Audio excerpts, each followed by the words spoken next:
Now question number 20 is, if the word permute is permuted in all possible ways and written in alphabetical order, then 720th word is. So first thing that we'll need to do is we'll need to write these letters in alphabetical order. So we'll get E,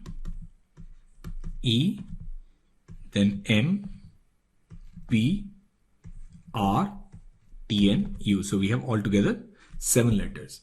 Now total number of words that starts with E is given by, now we need to arrange these 6 remaining letters. It can be done in factorial 6 ways, and that is 720. So that means this 720th word is actually last word starting with E. Now how do we find last word starting with E?